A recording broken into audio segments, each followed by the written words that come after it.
Bon dia. Des de Tyco Meteorologia fem aquest vídeo especial dedicat al temporal de pluges que ens afectarà les properes 36 hores aproximadament. Aquest temporal s'ho mereix i anem a explicar-ho. Primer de tot, vegin aquests mapes isobàrics en què podem veure la profunda pertorbació que es formarà al voltant de les Balears. Aquí veiem l'inici de la formació i aquí la tenim, aquesta pertorbació, enviant-nos un temporal de llevant amb unes condicions a les capes altes atmosfèriques de la troposfera de forta inestabilitat. Un conjunt d'elements que provocaran un còctel explosiu que ara explicarem. La perturbació a partir de dijous s'allunya i tornarà a l'estabilitat a partir de divendres, amb unes temperatures francament suaus. Això sí, els avancem que de fredorades no en venen.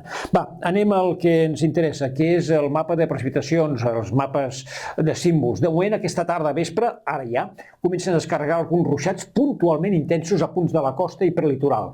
Però atenció, a partir de la matinada, de la propera matinada, i fins demà a la tarda ben bé, el temporal de pluges es generalitzarà, malgrat que sigui de llevant, no afectarà tan sols la costa i prelitoral, podrà avançar a totes les comarques catalanes. Bona notícia per a la sequera que estem tenint, però ja ho sabem que en aquest país no sap ploure.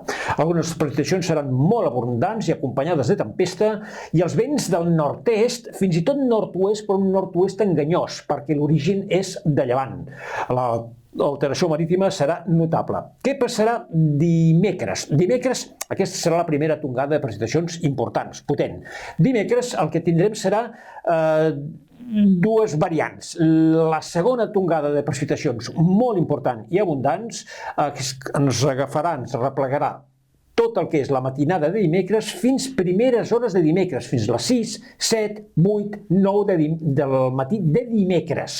En aquest període plourà altre cop molt sobremullat, quantitats de 50 a 100 litres per metre quadrat, puntualment més, i vents de llevant forts amb una notable alteració marítima. Algunes de les onades poden arribar als 3 o 4 metres en aquest sector i dels 4 als 6 metres en aquest sector. Compte. I què passarà després? Doncs que a partir de mig matí de dimecres la línia de tempestes que ens haurà afectat s'allunyarà ràpidament i ja millorarà el temps. Quedaran alguns ruixats puntuals, locals, però res de pluja generals. Mar de fons notable i temperatures que hauran pujat, estables, baixant cap al vespre. Anem a veure aquests acumulats de precipitació aproximats per les properes 36 hores. De 100 a 200 litres, o 150 o més, en tots aquests sectors. Atenció per a Pirineu, vessant sud, comarques de Girona, comarques de Barcelona, i a la resta no plourà poc, de 50 a 100 litres, però possiblement algunes de les quantitats puguin superar aquests valors. Per tant, plourà a tot arreu, potser en alguns indrets massa i tot. Bé, aquesta és la situació meteorològica, els mantindrem informats i tan sols per acabar dir que estigueu atents, els propers dies portarem novetats de Tyco Meteorologia, ho podran seguir, lògicament, a través de les xarxes socials. Res més, atents al temporal. Adéu-siau.